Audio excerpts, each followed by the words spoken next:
माफ कीजिए, ये तकनीकी सब समस्याएं। हमेशा ये दिक्कत होती है। फिर लेट हो गए जी। और तो हम शुरू करते हैं।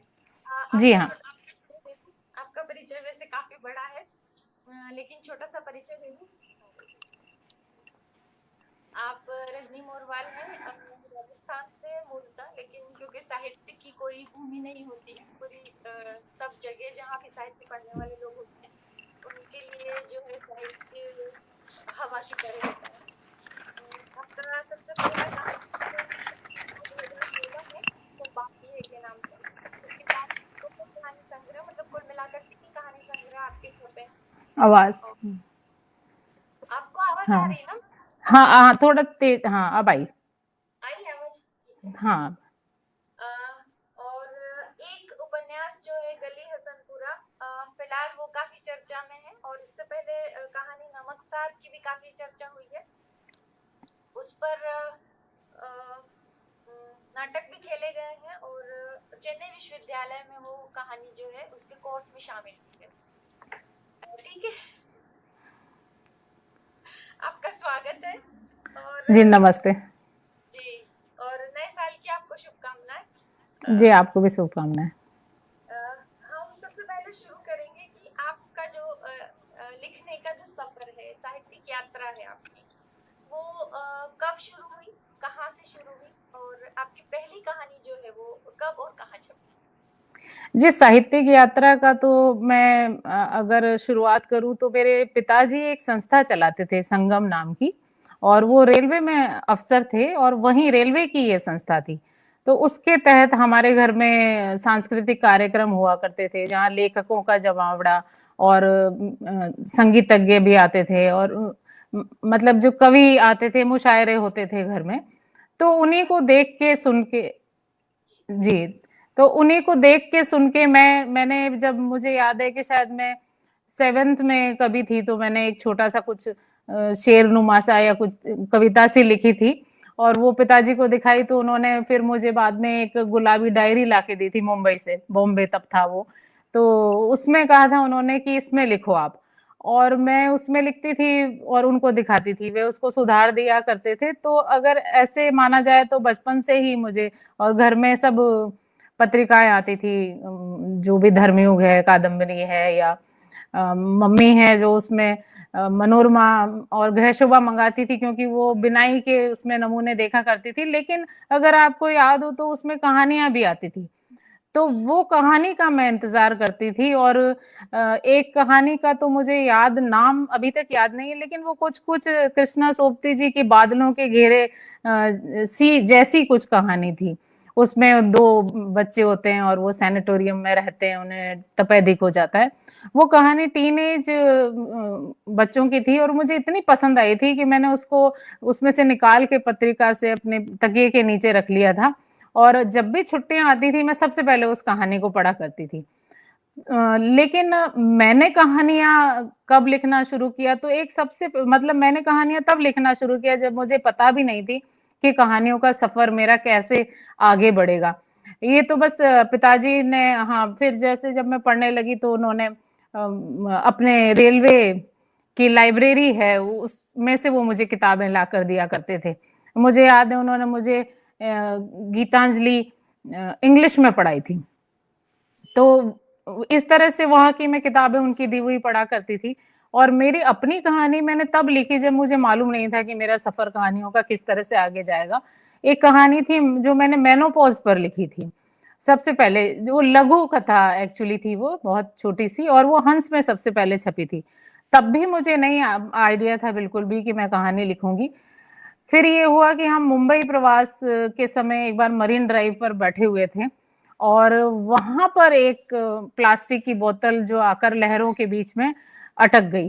तो हम पति पत्नी बैठे थे, और वहां मैंने कहा कि देखो कैसे ये प्लास्टिक की बोतल पानी में है। तो मेरे पति ने बोला कि हम लोग गंदा कर देते हैं बीच। तो मैंने कहा लेकिन ये समुद्र जो है कभी ना कभी किसी क्षण में, किसी सदी में जाके या किसी पल में जाके इसको वापस बाहर ले आएगा, क्योंकि ये फॉरेन पार्टिकल है। ठीक वैसे ही जैसे बच्चे हमारे शरीर में, भ्रूण एक फॉरेन पार्टिकल होता है, तो वो किसी न किसी क्षण में हमारे शरीर से उसको बाहर आना है, हमसे दूर होना ही है। तो हम फिर क्यों इतनी ममता करते हैं कि बच्चों के बिना हमारा जीवन कुछ भी नहीं है। और तब मैंने एक कहानी लिखी थी मरीन ड्राइव की खाली बोतल। तो ये मेरी दूसरी कहानी थी, लेकिन शुरुआत मेरी मैं इससे मानूंगी। जी हाँ। की शुरुआत। जी जी। ये मतलब बड़ा प्लेटफॉर्म मिलता है किसी भी लेखक के लिए। हंस में छपना, सबसे पहली कहानी छपना, बड़ा प्लेटफॉर्म है आपका। किस सन में छपी आपकी कहानी? मुझे एग्जैक्टली याद नहीं, शायद 2010 से 12 के बीच में कभी छपी होगी। अच्छा, तो आपका पहला संग्रह 2016 में जी हाँ। है। आपको पहली बार कब लगा कि आप कहानी लिख सकती हैं? पहली बार तो जब वो लघु कथा छपी थी तभी मुझे लग गया था कि ये मैं कहानी लिख सकती हूँ। लेकिन शुरुआत में जैसे होता है कि हमसे आधा पेज भी नहीं लिखा जाता और हम सोचते हैं कि इस कहानी को हमारे जहन में आई है, लेकिन इसको आगे कैसे बढ़ाएं। लेकिन ये जो मैंने मरीन ड्राइव की खाली बोतल ली, तो ये एक बेचैनी थी मेरे मस्तिष्क में कहीं, और वो निकल के अपने आप से फिर वो पूरी कहानी एक फुल लेंथ कहानी बन गई थी। कहानियां अब टाइप करती है सीधे, अब पेपर पेन पर ही? जी, शुरुआत में तो मैं कागज पे लिखा करती थी, डायरी में लिखा करती थी, लेकिन अब मैं उसका एक रफ बना लेती हूँ, खाका बना लेती हूँ। उसके बाद मैं लैपटॉप पर डायरेक्ट लिखती हूँ फिर, या उसमें क्या क्या चीजें, कुछ मुहावरे लेने हैं या कौन सी एक स्पेशल बात है, वो मैं लिख लेती हूँ, फिर बाद में उसको डायरेक्ट। जी। कई ड्राफ्ट में लिखती है कहानियां? जी हाँ, ड्राफ्ट में लिखती हूँ पहले। हाँ, कई कई ड्राफ्ट हो जाते हैं जी, थोड़े से। अभी इन इन कुछ सालों में मतलब मैंने देखा है कि बहुत सारी महिलाएं जो हैं वो सक्रिय हैं लेखन में, जी। कहानियों में। कविताओं में तो पहले से ही थी, लेकिन कहानियों में महिलाएं जो है वो बहुत ज्यादा सक्रिय हैं, लिख रही हैं। कई बहुत अच्छी कहानियां भी आ रही हैं। महिलाएं जो है वो सब दिशा में बेहतर काम कर रही हैं। दुनिया उन्होंने अपनी एक्सपांड की है। अब अकेले बिजनेस भी संभालती हैं, टूर भी करती हैं, विदेश भी जाती हैं, अकेले रह रही हैं, विदेश जाकर रह रही हैं, पढ़ रही हैं या नौकरी किसी भी वजह से रह रही हैं।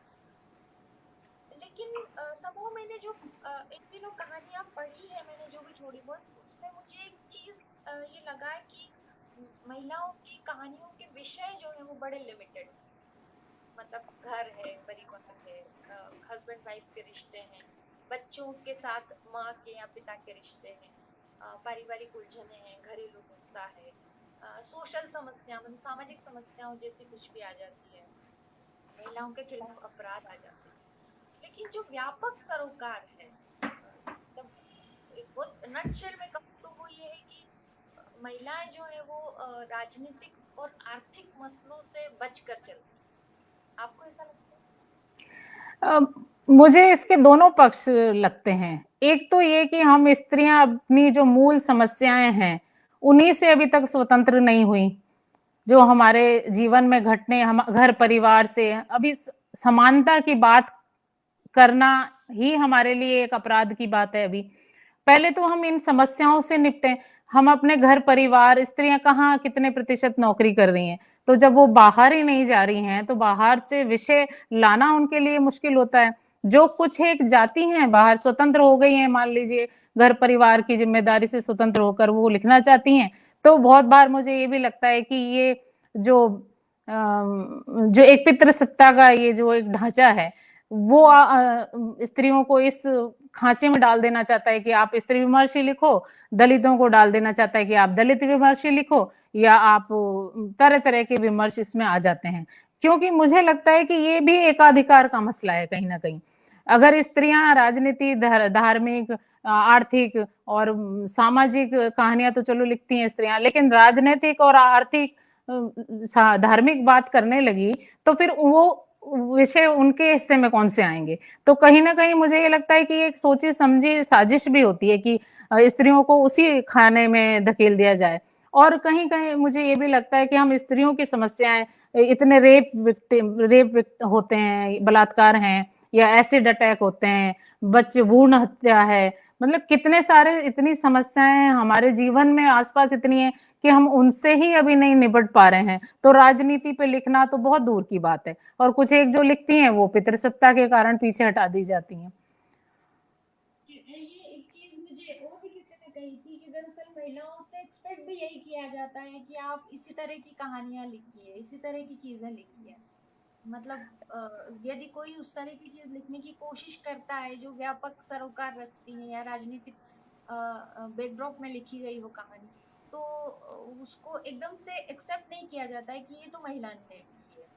उस तरह की चीज मुझे भी किसी ने ये बात कही है। लेकिन फिर भी मुझे लगता है कि क्योंकि राजनीति और अर्थशास्त्र महिलाओं के जीवन को भी प्रभावित करता है, तो इस सिलसिले में थोड़ा सा आप मतलब महिलाओं को इस सिलसिले में थोड़ी सी कोशिश तो करनी ही चाहिए। जी बिल्कुल। जी।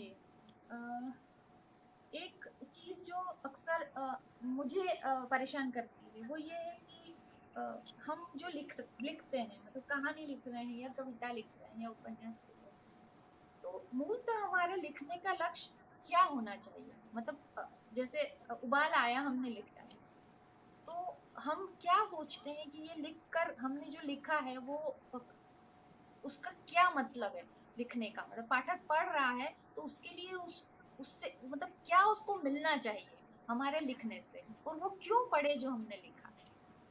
मतलब जी दरअसल हाँ जी। हाँ, मुझे ये लगता है कि जो भी कहानियां हैं ये सबसे पहले उत्पन्न तो होती है स्वपीड़ा से। तो ये स्वजनित कहानियां होती हैं, और लेकिन इसके विषय हम समाज से लेते हैं, विषय समाज से लेते हैं, और उसमें हम अपने अनुभव, उसमें हमारी समझ वो उसमें पिरोते हैं। उसके बाद अगर वो कहानी बन जाती है तो एक उद्देश्य, हल या कोई एक परिणाम लेकर हम उसे वापस समाज में सौंप देते हैं। फिर ये जो पाठक वर्ग होता है वो उसमें उद्देश्य तलाशता है, या जो आलोचक है वो पाठक और लेखक के बीच में कड़ी बन करके उसको उद्देश्य समझाता है पाठकों को कि इस कहानी का उद्देश्य ये होता है। लेकिन वो जो हमारे ये जो विषय हम चुनते हैं, आपकी बात मूलतः यही है कि ये विषय हम क्यों चुनते हैं। तो ये घटनाएं हमारे आसपास जो हो रही हैं हमें विचलित करती हैं। तो लेखक होने के नाते हमारा ये कर्तव्य भी होता है, और ये हमारी जिम्मेदारी भी बनती है कि हम उस पर लिखें, और उस पर लिखते हैं तो समाज से उठाई हुई चीज वापस समाज में ही जाती है। तो यही इसका उद्देश्य है कि लोग उसको पढ़ें, उसमें कोई हल तलाशें, कोई उसका परिणाम हो। जी। काफी लंबी हमारा ये वो बार बार उठता है कि अब चूंकि बच्चे भी जो हैं, हम अपने बच्चों को भी हिंदी मीडियम में पढ़ाना नहीं चाहते। बच्चा नहीं पढ़ता है हिंदी तो हमें उससे कोई शर्म भी नहीं आती कि भाई हमारे बच्चे को हिंदी नहीं आती, तो हमें लगता है ठीक है, वो कोई हिंदी आना जरूरी भी नहीं है। इस स्थिति में हिंदी में लिखा जाना, और वो लिखा जाना कहाँ तक पहुंच रहा है? मतलब वाकई हिंदी में पाठक हैं या नहीं है? खास जो है यूथ हिंदी में पढ़ रहा है, आपको लगता है? हाँ नहीं, ये बिल्कुल सच बात है। इसमें पाठकों का मुझे लगता है अभाव तो है ही, लेकिन मैं अकाल इसको नहीं मानती कि अकाल है, नहीं है, अभाव जरूर है। पर यहाँ इधर जो सोशल मीडिया के कारण जो एक चमत्कारिक जागृति आई है कि लोग पढ़ने लिखने से हमें पाठक मिलने लगे हैं, ये शुरुआत तो हुई है। और अगर लेकिन ये है कि पश्चिम के मुकाबले हम देखें यहाँ, तो हमारे यहाँ हमारे जीवन में या हमारे समाज में कह लें कि हमारे समाज में किताबें हैं, लेकिन हमारे संस्कार में किताबें नहीं है अभी। जिस समय पश्चिम की तरह हमारे संस्कार में किताबें आ जाएगी और हम किताबों के साथ ही उठना बैठना, या हम अपना हर हल जो है किताबों में ढूंढने लगेंगे, तब असल में पाठकों की संख्या बढ़ेगी। हाँ ये जरूर है कि अंग्रेजी मीडियम को हम खुद ही अभिभावक होने के नाते हम खुद ही बढ़ावा देते हैं, तो हम पाठक कम होने की शिकायत किस तरह से करें, किस बिना पे करें, क्योंकि हमारे अपने बच्चे अंग्रेजी पढ़ रहे लिख रहे होते हैं। फिर भी आप देखिए कि सोशल मीडिया पे आप देखिए आपको गंभीर पाठक मिलते हैं यहाँ पर, और ये एक जागृति तो आई है, कहाँ बेशक कम है अभी हिंदी के पाठक, पर अभाव है, अकाल नहीं है। ये आपने बड़ी अच्छी बात कही, क्योंकि जब मैंने लिखना शुरू किया था तो मुझे कई लोगों ने ये कहा कि अरे सोशल मीडिया पर तो गंभीर लोग नहीं होते हैं और गंभीर चीजें पढ़ी नहीं जाती हैं, और साहित्यकार तो सोशल मीडिया से दूर रहते हैं। मतलब इस तरह की चीजें मैंने उस वक्त काफी सुनी, और कई लोगों ने मुझे इस तरह से डिस्करेज भी किया कि आप सोशल मीडिया से क्या मिलने वाला है। लेकिन आपने कहा कि सोशल मीडिया से आपको पाठक मिलते हैं, तो ये सोशल मीडिया का एक पॉजिटिव मतलब वो है जी एस्पेक्ट जी है। बिल्कुल, हाँ बिल्कुल है। आप ये देखिए कि मुझे ऐसा लगता है कि पाठक या तो वे पाठक हैं जो शुद्ध पाठक हैं, उन्हें फिर सोशल मीडिया की जरूरत नहीं है, वे आपको ढूंढ के कहीं ना कहीं से पढ़ ही लेंगे।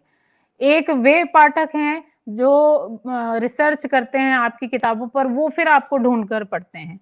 और एक वे पाठक हैं जो सोशल मीडिया पे लेखक को देखते हैं और उसके बाद उन्हें पता चलता है कि अच्छा ये जो हमारी फ्रेंड लिस्ट में है, या इस जिसे हम अनौपचारिक रूप से जान रहे हैं, ये तो कुछ किताबें भी लिखता है या लिखती है, तो वे जी। आपको ढूंढ कर लिखते हैं, पढ़ते हैं। तो ये एक जागृति इधर आई है सोशल मीडिया का, इतना तो आभार हमें मानना ही चाहिए कि हमें गंभीर पाठक भी दिए हैं सोशल मीडिया ने।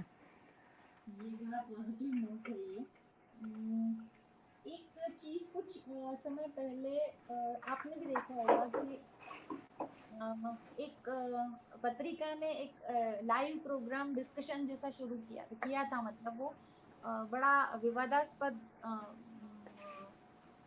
उसका विषय था, साहित्य में गैंगवार जी जी कोई विषय था।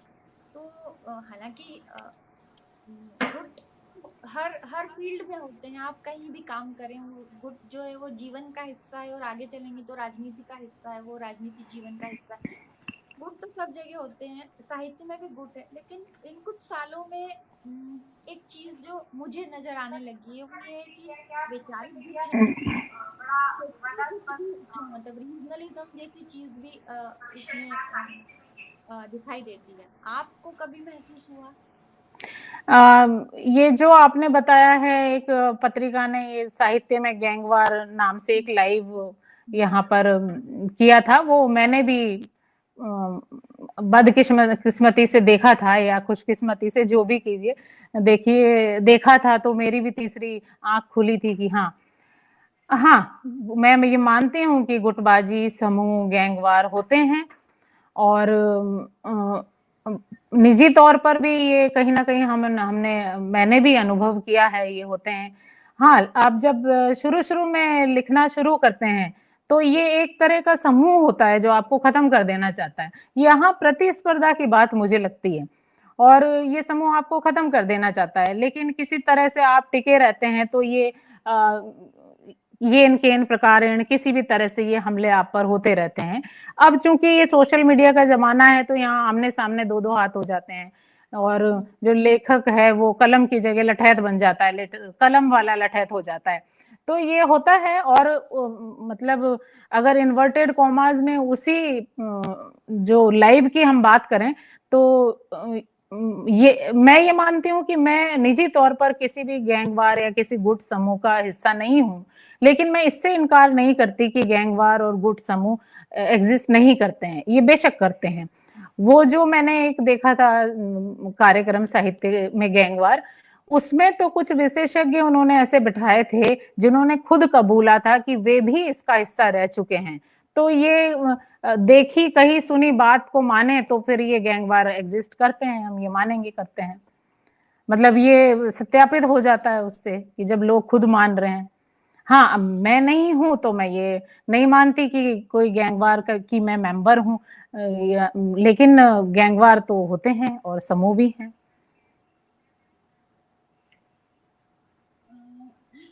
बहुत पहले मैंने कहीं पढ़ा था, अमरकांत जी के बारे में पढ़ा था। वो ये कि एक अच्छे कहानीकार थे, वाकई वो अच्छे कहानीकार थे, लेकिन ये जो गुटबाजी है उसकी वजह से वो उस वक्त लोगों उस वक्त उनकी कहानियां जो है वो उस तरह से चर्चा में नहीं आई। तो ये भी गैंगवार का ही हिस्सा कहें हम, गुटबाजी का हिस्सा कहें, मतलब क्या ये गुटबाजी इस स्तर तक हो सकती है कि किसी लेखक को खत्म कर दे? जी बिल्कुल हो सकती है। अभी ये हो सकता है कि पहले हमारी निगाहों में वो नहीं आता था, क्योंकि उस समय सोशल मीडिया जैसा कोई प्लेटफॉर्म नहीं था, सिर्फ पत्रिकाएं थी। और पत्रिकाओं में या तो लेखक साहित्यिक आयोजनों में मिलते थे, या पत्रिकाओं के जरिए पत्र व्यवहार से एक दूसरे पर जो भी प्रहार चलते होंगे। अब ये खुला खुला खेल है यहाँ पे, तो ये एग्जिस्ट करता है तो होता है ऐसा। लेखक, कुछ गिनी चुनी पत्रिकाएं तो है, उसमें भी अगर समूह बन जाते हैं तो ये बिल्कुल होगा कि अगर मैं किसी पत्रिका से जुड़ी हुई हूँ किसी भी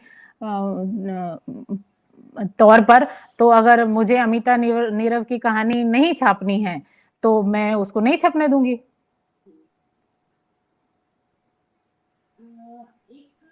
चीज जो हालांकि पहले जो सवाल किया था मैंने उसी से आगे चलती है कि मतलब मैंने ये देखा है कि कहानी कह देना और कहानी के माध्यम से कुछ कह देना दो अलग अलग चीजें हैं।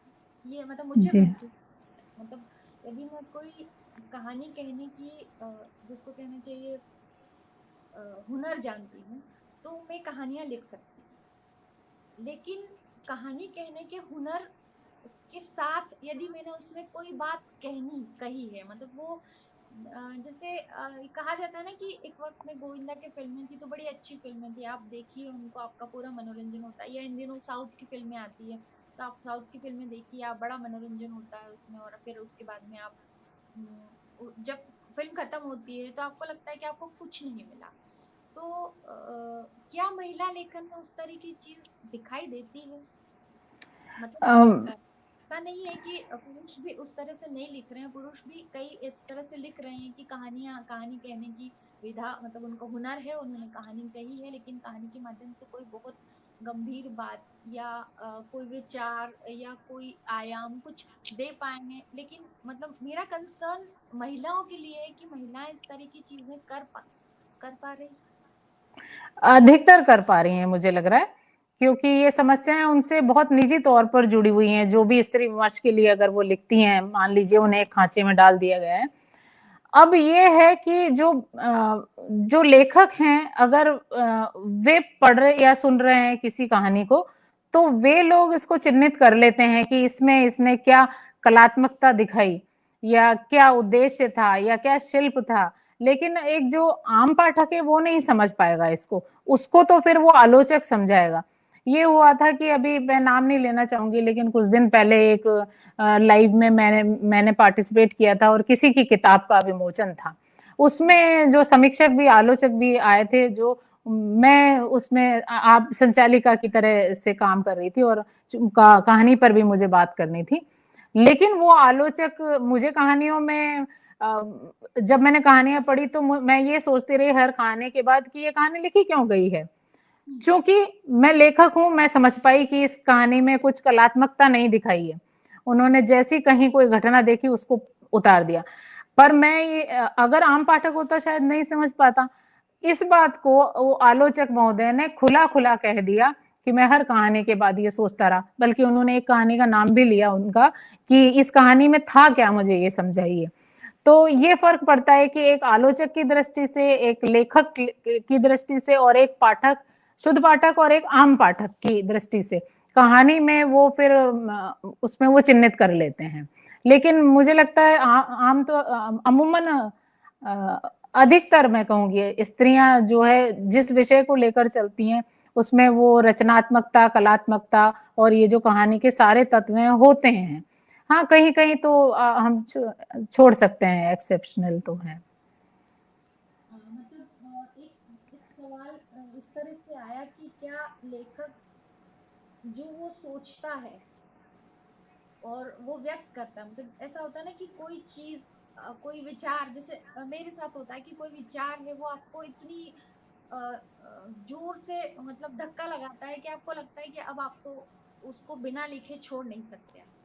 जी तो ये तो एक लेखक की अर्ज हुई, उसने उसको ऐसा लगा।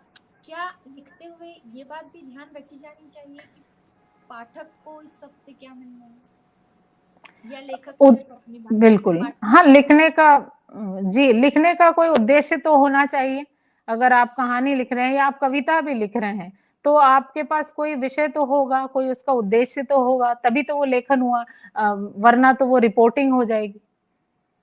तो एक लेखक होने के नाते ये जिम्मेदारी बनती है कि आप जो भी लिख रहे हैं, या तो उपन्यास है, कविता है, कहानी है, उसका उद्देश्य आपको पता होना चाहिए कि या ये जो हम कहते हैं कि एक जो ड्राफ्टिंग हम करते हैं, उस ड्राफ्टिंग में ये उद्देश्य होना चाहिए, तभी वो पाठकों के सामने जा पाएगा।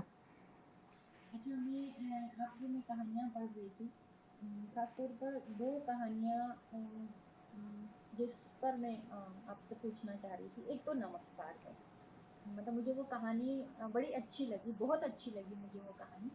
और वो कहानी पढ़ते हुए मुझे ये लगा कि जो आपने जो नमक बनाने वाले लोगों की जो पीड़ा है, आपने उसको बिल्कुल बड़े इंटेंसिटी से उसको अपनी कहानी में वो लेकर आई। तो ये आपका बहुत करीब से देखा हुआ था, या आपने कहीं पढ़ा और फिर उसके बाद में कल्पना की और फिर लिखा? हाँ, ये वो मुझे लगता है कि वो जो हमारा मुहावरा है कि जाके पैर न फटे बिबाई वो क्या जाने पीर पराई।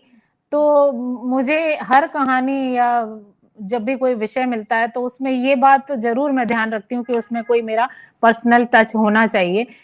जब तक हम उस विषय को देख सुन नहीं लेंगे या उसको परकाया प्रवेश करके भुगत नहीं लेंगे, ये जरूरी नहीं है कि नमक के मजदूरों में मैं जाके काम करूं तभी उनकी पीड़ा को समझ पाऊं। एक लेखक तो परकाया प्रवेश करता है, वरना वो लेखक ही क्या। हाँ, लेकिन मेरा ये सौभाग्य रहा कि सरकारी नौकरी में होने के कारण मुझे कच्छ में कुछ समय प्रवास हुआ हमारा, और मैंने बहुत करीब से उन मजदूरों को देखा, कई कई बार देखा उनको मैंने कि, और फिर एक पीड़ा सी हुई। और वहां जब मैं रही तो मैंने वहां लोकल से, वहां के स्थानीय लोगों से जाना कि ये नमक जो बनाते हैं, तब मुझे पता चला कि वो जो नमक में काम करने वाले मजदूर हैं, कई तो आज भी बंधुआ हैं वहां पे, और जो वो काम करते हैं वहां, उसमें वो नमक उनके हाथों और पैरों में की हड्डियों में इस तरह से जज्ब हो जाता है कि जब उनकी मृत्यु होती है तो जलाते हैं जैसे हिंदू रीति रिवाज में, तो उनके पूरा शरीर तो जल जाता है लेकिन हाथ और पैर की हड्डियां नहीं जलती हैं। तो उनको वो तीसरे के दिन निकाल के लाते हैं और उसी नमक में वो दबा देते हैं उसको गलने के लिए, क्योंकि वो गलता नहीं है लेकिन वहीं उसको दबा देते हैं। और वहीं मुझे फिर वहाँ एनजीओ वगैरह चलते हैं उनकी स्त्रियों के लिए, परिवार नियोजन है, या एड्स से उनके बचाव के लिए, या कई तरह के उनको ये हस्त कला का के सिखाया जाता है। तो ये एनजीओ वगैरह मैंने देखे। और वहाँ ये जो एक गांव है, ढोरडो नाम है उसका, जहाँ पर ये रणोत्सव मनाया जाता है। एक अमिताभ जी का एक विज्ञापन भी आता है कि कुछ तो क्या था, कुछ दिन तो गुजारो गुजरात में, तो वो वहीं का है रणोत्सव का। तो वहां पर ये रणोत्सव भी देखने का मुझे मौका मिला। और वो जो गांव है पाकिस्तान से कुछ ही सटता हुआ गांव है, मतलब आखिरी गांव है वो। तो वहां से मैंने फिर ये एक कल्पना भी उठाई कि अगर कोई वहां से आकर, तो एक मियां हुसैन वहां जो जीप ड्राइवर मैंने बताया, रति इंस्पेक्टर होती है उसका ड्राइवर, तो वो किसी समय में उसके पुरखे पाकिस्तान से यहाँ आ जाते हैं, लेकिन वो अपने आप को हिंदुस्तान मानता है। तो इस तरह से एक कल्पना का पुट भी मैंने उसको दिया है, लेकिन हकीकत से उपजी कहानी है ये। मतलब आपने बहुत करीब से देखी है वो सब चीजें। जी हाँ। एक चीज जो कुछ दिन पहले मुझसे एक पाठक है, उसने मुझसे एक सवाल पूछा था।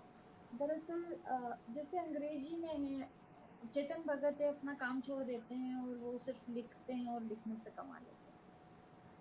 हिंदी में पत्रिकाएं तक पाठक को मतलब रेमुनरेशन नहीं देती, तो क्या हिंदी में लिखकर कोई आजीविका चला सकता है? देखिए, अगर मैं निजी तौर पर ये बात कहूं तो मैं कहूंगी कि नहीं चला सकता। लेकिन अगर मैं इस तरह से देखूं, वही कही सुनी पढ़ी बातों के हिसाब से, कि कुछ लेखक आज ऐसा कहते हैं कि वे अपनी आजीविका और अपना परिवार चला रहे हैं लेखन के बलबूते। अगर वे ऐसा कह रहे हैं तो मैं इससे भी इनकार नहीं करती, पर मेरा प्रश्न फिर यहाँ ये उठता है कि कितने प्रतिशत हैं ऐसे लोग, ऐसे लेखक कितने प्रतिशत हैं? अगर 100 में से 2% हैं या चलिए 5% हैं, तो फिर इसका मतलब कि 95% तो नहीं कह रहे हैं, तो उस तरफ जाता है ये हमारा रेशो की आजीविका नहीं चल सकती। तो रही बात अंग्रेजी की है, तो मुझे लगता है कि हमारा जो हिंदी का पाठक है वो हिंदी की किताबों से दूर हो रहा है। इसमें कहीं ना कहीं हमारी शिक्षा पद्धति और जो हमारे जो शिक्षा पद्धति की क्लिष्ट है और एक इतनी बोझिल बना दी गई है उसको कि जो मतलब पाठक कौन होगा, जो पढ़ेगा या जो नए छात्र आ रहे हैं वही तो पाठक बनेगा आगे चल के। तो उनको इतना इतना वो बोझिल है कि वो सिर्फ डिग्री लेने भर तक पढ़ते हैं, उसके बाद वो किताबों को रख देते हैं। अगर यही पश्चिम की तरह से या अंग्रेजी का कह लें उसकी तरह से हमारी जो शिक्षा पद्धति को भी हम इस तरह से बनाएं कि जिज्ञासा उनमें जागरूक हो और एक रुचिकर किताबें हो, तो नए पाठक पैदा होंगे उसमें। लेकिन फिलहाल हम यही कहेंगे कि आजीविका तो नहीं चल सकती हिंदी के लेखन से। आपका लिखा हुआ कुछ थोड़ा सा हम सुनना चाहेंगे जो आपके दिल के करीब, चाहे तो कहानी का हिस्सा हो या उपन्यास का हिस्सा हो। वैसे तो मैं कभी भी ये नहीं कहती कि ये मेरा प्रिय है कोई भी हिस्सा, लेकिन ये जो मेरा उपन्यास है गली हसनपुरा, इसमें से मैं एक तो ये बात कहना चाहूंगी कि गली हसनपुरा मैंने लिखा था, ये साल भर तो इसको छपे हो गया और 2 साल ये आधार प्रकाशन से आधार प्रकाशन के पास था। तो उससे पहले मैंने लिखा था, ये मान लीजिए 4 साल पहले, तब सीएए का कहीं नामो निशान नहीं था। और इस उपन्यास में मैंने सीएए से जुड़ते हुए सवाल उठाए हैं। तो कहीं ना कहीं मुझे ये लगता है कि मैंने ये कैसे भांप लिया कि कभी ना कभी ऐसा होगा। तो एक मैं ये थोड़ा सा बताना चाहूंगी कि एक मिनट, ये कि सारे मोहल्ले की सफाई हुई पर कुंजड़ बाड़ा अछूता ही रहा। बाड़े के सामने बड़ा वाला नाला तो अब भरकर बाहर भी छलकने लगा। लोगों ने उस पार निकलने के लिए नाले के बीच बीच में मोटे मोटे पत्थर पटक दिए, जो अब की बरसात के मौसम में देखना घर के भीतर तक कादा आ जाएगा। कादा मतलब कीचड़ को, ये लोकल थोड़ा सा मैंने पुट लिया है इसमें। बापू की चिंता जायज है पर किससे गुहार लगाए। कुंजड़ बाड़ा न सरकारी दस्तावेजों में है न नक्शे में, कौन सुध लेवेगा। इस बार सूरज तार्किक होने लगा था। शुक्र है कि वह बोला तो सही, वरना घर में होने वाले किसी बातचीत या कहासुनी से उसका दूर दूर तक वास्ता नहीं था। वह तो घर में सिर्फ 2 बार खाने और आधी रात को सोने आता था। बात तो तेरी सही है बेटा, बंटवारे के टाइम दादी और उसके साथ के लोग जब यहाँ आए थे तब यहाँ खाली मैदान पड़ा था। गिद्ध उड़ते थे, लोग अपने मरे ढोरों को पटक के जाते थे। अब देखो वही लोग हमें यहाँ से बेदखल करके बड़ी बड़ी बिल्डिंगें खड़ी करना चाहते हैं। यहाँ के सारे लोग जानते हैं कि बड़े व्यापारी इस कुंजड़ बाड़े को मखमल पर टाट के पैबंद समझते हैं। वे चाहते हैं कि हम अपनी परेशानियों से भाग कर कहीं और चले जाएं। वे लोग इस जगह को बेचकर भारी मुनाफा कमाएंगे। अब मैं इसमें थोड़ा सा आगे आ जाती हूँ कि बापू तू जो कहता था वो सच है, पर कौन है जो हमारी सुनेगा। शहर में चारों तरफ जिधर नजर पड़ती है उधर बस पोस्टर ही पोस्टर अटे पड़े हैं। बाड़े में हर दिन की तरह उस रोज भी भाषणों और माइकों का शोर सुनाई दे रहा था। समझ किसी को कुछ आता हो या नहीं, पर भीड़ अच्छी खासी जुट जाती है यहाँ। लोग भी आम आदमी ही ठहरे, वे भी लालच से अछूते न थे। यूं चाहे वे किसी काम के हों या न हो, किंतु वोटों के हिसाब से वे सब एक अच्छी खासी जनसंख्या का हिस्सा थे। मीर की जैसे ही घर पहुंची तो सबसे पहले सतुनी ने उसे चाय के प्याले के साथ एक फॉर्म पकड़ाया। अब ये देखिए सीएए से मिलते जुलता फॉर्म है। ये क्या है? आधार कार्ड का फार्म। वे लोग कहते थे कि मरने के वास्ते भी अब आधार कार्ड चाहिए। मरने? मीर की कुछ समझ पाती इससे पहले बापू गरजा था। इसका मतलब कि कल को जो मैं चल बसूं तो वे लोग मशान घाट में मुझे जलाने भी न देवेंगे। बापू की जिव्या में एक हरकत शुरू हो गई थी। अरे ये क्या बात हुई कि मरे आदमी पर भी पाबंदी लगाएंगे ये लोग। अगर जो तुम लोग जबरन जला भी आओगे तो मेरा नाम ही मशान घाट के रजिस्टर में दाखिल नहीं करेंगे, और जब नाम ही सरकार को फॉरवर्ड नहीं होगा तो सरकारी कार्यालय से मृत्यु प्रमाण पत्र नहीं कटेगा। बताओ, अब मरे खिरे के लिए भी कागज पत्री करनी पड़ेगी। तुम्हारी कौन सी पेंशन बंदी है बापू जो तुमको सरकारी कागज पत्री की दरकार। सो तो ठीक है, बस मरे खिरे को जलाओगे कैसे। बापू गर्जा, अच्छा भाई, गजब जबरदस्ती है ये तो। कुंजड़वाड़े में उस रोज कुछ नापजोग चल रही थी। कच्चे पक्के सभी घरों की गिनती की जा रही थी। परिवार के सदस्यों के नाम पते भी नोट किए जा रहे थे। कुछ लोग कह रहे थे कि ये सरकारी गणना है, कुछ कह रहे थे कोई अमीर सेठ उस बाड़े की जमीन को खरीद रहा है। जितने मुंह उतनी बातें हवाओं में तैर रही थी। अफवाहें गर्म थी कि बाड़े के लोगों को बेदखल कर दिया जाएगा। कुंजड़ बाड़े के स्थान पर अब एक बड़ा मॉल बनाया जाएगा। बाड़े में हलचल मची हुई थी। हर कोई पक्की खबर की तलाश में था। चौराहे पर भीड़ जुटी थी। औरतें बदहवास थी तो मर्दों में रोष व्याप्त था। बाड़े को बसे हुए लगभग उतना ही समय हुआ है जितना देश को आजाद हुए। कच्ची बस्ती होने के कारण किसी के पास जमीन के पट्टे नहीं थे, किंतु वहां रहते रहते सभी उस जगह पर अपना हक समझते थे। सभी अपने अपने कागज पत्री बटोरने में लगे थे। सबूतों के तौर पर एक दूसरे को अपने राशन कार्ड और आधार कार्ड, वोटर कार्ड दिखा रहे थे, किंतु जमीन के पक्के पट्टे या किसी प्रकार के सरकारी कागज उनमें से किसी के पास नहीं थे। मीरकी ने बापू से पूछा, बापू तेरे पास क्या सबूत है कि ये जमीन तेरी है। इतने सालों से यहाँ रह रहा हूँ, ये क्या कम है। वह तो जुबानी बात नहीं मानेंगे, उन्हें तो कागज दिखाने होंगे। देखूं कि क्या पड़ा है दादी के समय का, कहीं कुछ कागज पत्री। मेरा तो आधार कार्ड भी नहीं। बापू अपनी स्मृति पर जोर डालने की कोशिश कर रहा था। वे चिंता में डूब गया था। शाम तक बनवारी खबर लेकर आया था। अपना अपना बोरिया बिस्तर समेटने का टाइम आ गया बापू। बापू के साथ साथ पूरा घर उसकी ओर एकटक ताकने लगा था। क्यों, तू क्या खोज खबर करके आया है। हम सभी को इस बाड़े से बेदखल किया जाएगा। अरे कोई जबरदस्ती है क्या। हम यहाँ 70 सालों से बसे हैं, कोई निकाल कर तो देखे हमें। बापू तैश में आ गया था। बापू, कई लोग तो दबे छुपे जाकर अपनी घर जमीन का मोल भाव भी कराए। लोगों में एकता तो है नहीं, और एकजुटता बिना ये लड़ाई तो अकेले नहीं लड़ सकता। लेकिन ऐसे क्यों जाए, हमारा कसूर क्या है। हमारा सबसे बड़ा कसूर तो यही है बापू कि हम गरीब हैं, और दूसरा कि हम अछूत हैं।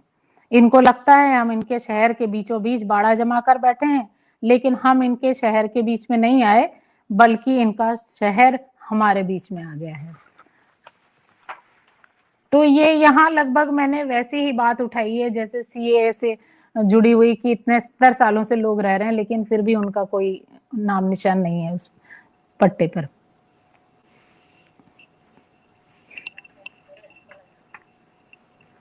फिर से हम इस विषय को लेकर फिर से हम आपसे बात करेंगे। आपका जी प्रोग्राम में आने का बहुत शुक्रिया। जी, धन्यवाद।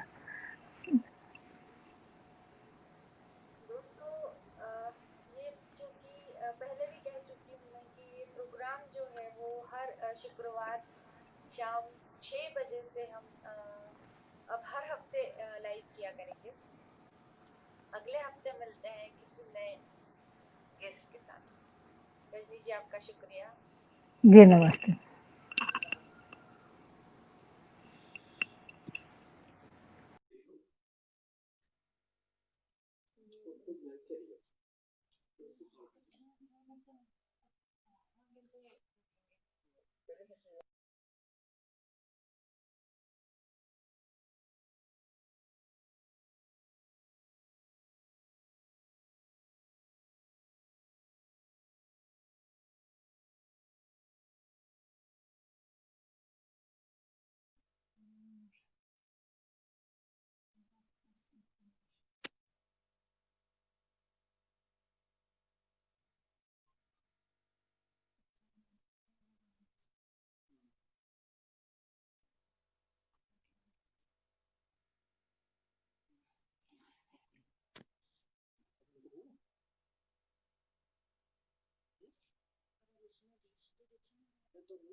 आपको लिंक भेजी इस पे इंटर किया नहीं, अभी जो लेटेस्ट लिंक भेजी उस पे इंटर करना। जी हाँ।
हेलो।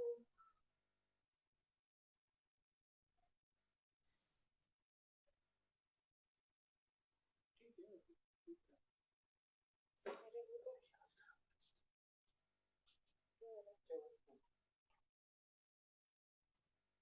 कुछ नहीं, फिर वापस पता नहीं क्या।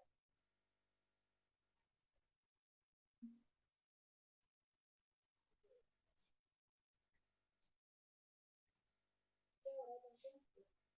कुछ हो रहा है?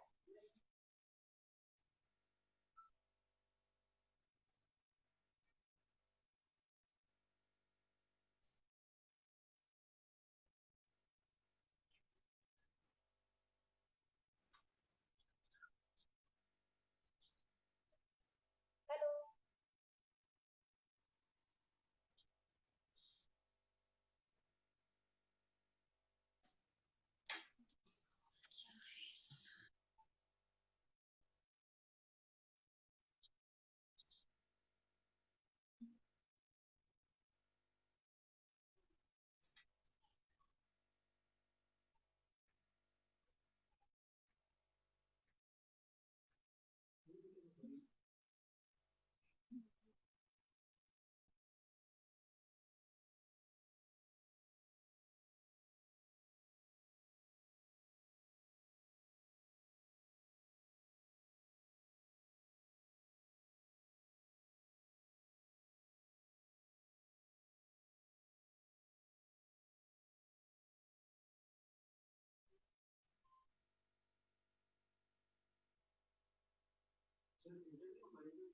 एक लास्ट बोल रही हूँ।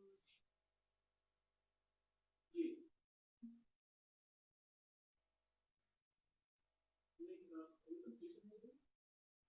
फिर से भेजने के बाद टेक्निकल प्रॉब्लम आ रही है। ये अभी फिर से भेजा है अमिता ने, इस पे आप इंटर कर लीजिए।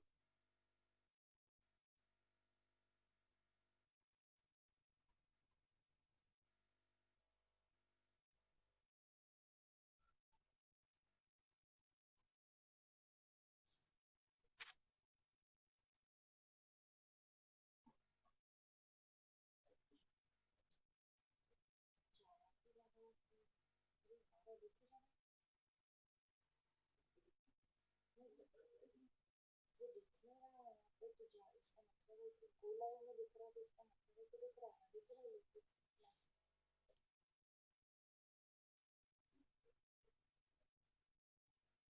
थोड़ा सा टेक्निकल दिक्कतें आ गई है।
इंटर क्या हो तो वही हूँ ना मैं, कहाँ जा रही हूँ?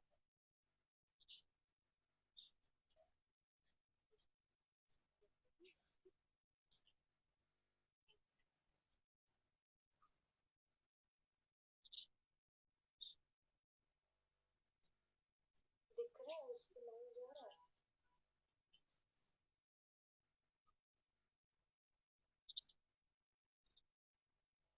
दिख रहा है ना, हॉस्टल में ये तो वीडियो पे नहीं जा रहा।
हेलो।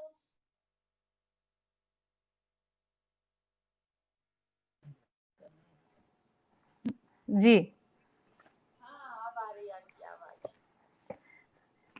माफ कीजिए, ये तकनीकी सब समस्याएं।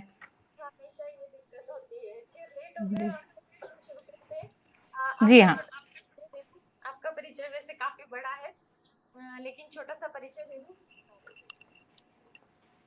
आप रजनी मोरवाल हैं, राजस्थान से मूलतः, लेकिन क्योंकि साहित्य की कोई भूमि नहीं होती है, पूरी सब जगह जहाँ भी साहित्य पढ़ने वाले लोग होते हैं उनके लिए जो है साहित्य हवा की तरह होता है। आपका सबसे पहला कहानी 2016 में तो बाकी है के नाम से। उसके बाद दो कहानी संग्रह, मतलब कुल मिलाकर 3 कहानी संग्रह आपके छपे हैं। आवाज। और आपको आवाज आ हाँ रही है ना? हाँ हाँ, थोड़ा तेज। हाँ अब आई। आई है आवाज? ठीक है। हाँ और एक उपन्यास जो है गली हसनपुरा, फिलहाल वो काफी चर्चा में है, और इससे पहले कहानी नमकसार की भी काफी चर्चा हुई है। उस पर नाटक भी खेले गए हैं, और चेन्नई विश्वविद्यालय में वो कहानी जो है उसके कोर्स में शामिल हुई है। ठीक है, आपका स्वागत है। और जी नमस्ते। जी, और नए साल की आपको शुभकामनाएं। जी आपको भी शुभकामनाएं।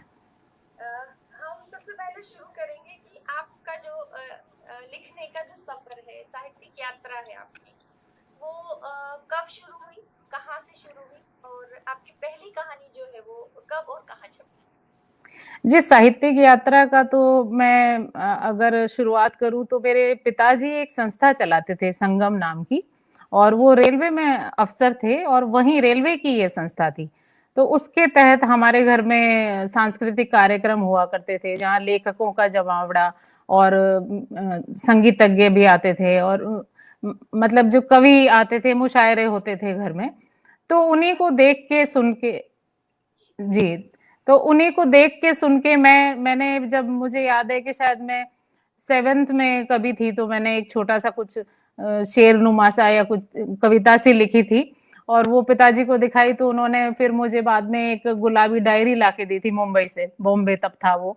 तो उसमें कहा था उन्होंने कि इसमें लिखो आप, और मैं उसमें लिखती थी और उनको दिखाती थी, वे उसको सुधार दिया करते थे। तो अगर ऐसे माना जाए तो बचपन से ही मुझे, और घर में सब पत्रिकाएं आती थी, जो भी धर्मयुग है, कादम्बरी है, या मम्मी है जो उसमें मनोरमा और गृहशोभा मंगाती थी, क्योंकि वो बिनाई के उसमें नमूने देखा करती थी। लेकिन अगर आपको याद हो तो उसमें कहानियां भी आती थी, तो वो कहानी का मैं इंतजार करती थी। और एक कहानी का तो मुझे याद, नाम अभी तक याद नहीं है, लेकिन वो कुछ कुछ कृष्णा सोपती जी की बादलों के घेरे सी जैसी कुछ कहानी थी। उसमें 2 बच्चे होते हैं और वो सैनिटोरियम में रहते हैं, उन्हें तपेदिक हो जाता है। वो कहानी टीनेज बच्चों की थी, और मुझे इतनी पसंद आई थी कि मैंने उसको उसमें से निकाल के पत्रिका से अपने तकिए के नीचे रख लिया था, और जब भी छुट्टियां आती थी मैं सबसे पहले उस कहानी को पढ़ा करती थी। लेकिन मैंने कहानियां कब लिखना शुरू किया, तो एक सबसे मतलब मैंने कहानियां तब लिखना शुरू किया जब मुझे पता भी नहीं थी कि कहानियों का सफर मेरा कैसे आगे बढ़ेगा। ये तो बस पिताजी ने, हाँ, फिर जैसे जब मैं पढ़ने लगी तो उन्होंने अपने रेलवे की लाइब्रेरी है उसमें से वो मुझे किताबें ला कर दिया करते थे। मुझे याद है उन्होंने मुझे गीतांजलि इंग्लिश में पढ़ाई थी। तो इस तरह से वहां की मैं किताबें उनकी दी हुई पढ़ा करती थी। और मेरी अपनी कहानी मैंने तब लिखी जब मुझे मालूम नहीं था कि मेरा सफर कहानियों का किस तरह से आगे जाएगा। एक कहानी थी जो मैंने मेनोपॉज पर लिखी थी सबसे पहले, जो लघु कथा एक्चुअली थी, वो बहुत छोटी सी, और वो हंस में सबसे पहले छपी थी। तब भी मुझे नहीं आइडिया था बिल्कुल भी कि मैं कहानी लिखूंगी। फिर ये हुआ कि हम मुंबई प्रवास के समय एक बार मरीन ड्राइव पर बैठे हुए थे, और वहां पर एक प्लास्टिक की बोतल जो आकर लहरों के बीच में अटक गई। तो हम पति पत्नी बैठे थे, और वहां मैंने कहा कि देखो कैसे ये प्लास्टिक की बोतल पानी में है। तो मेरे पति ने बोला कि हम लोग गंदा कर देते हैं बीच।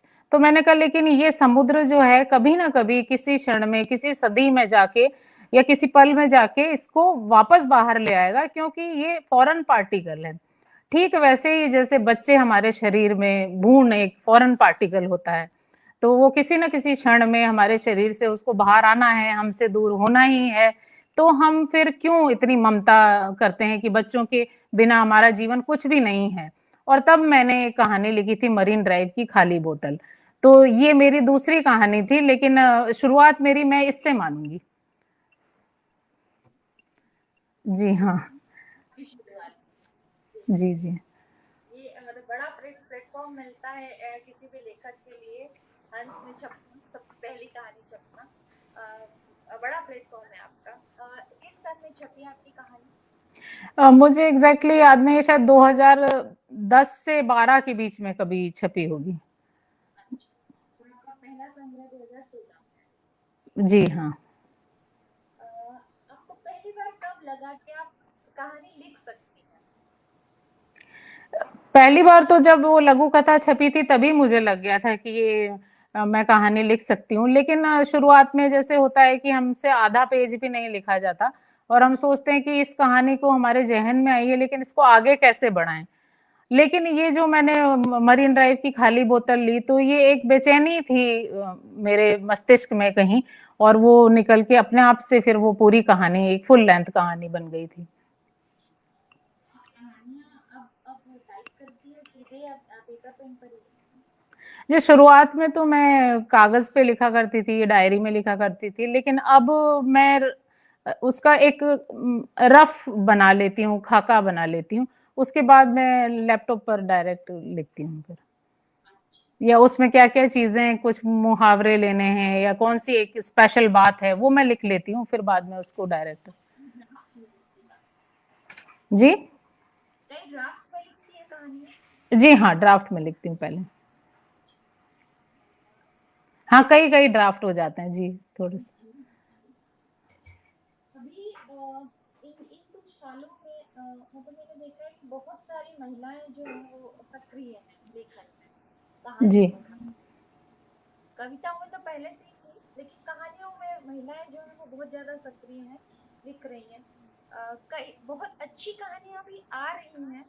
अ, महिलाएं जो है वो सब दिशा में बेहतर काम कर रही हैं। दुनिया उन्होंने अपनी एक्सपांड की है।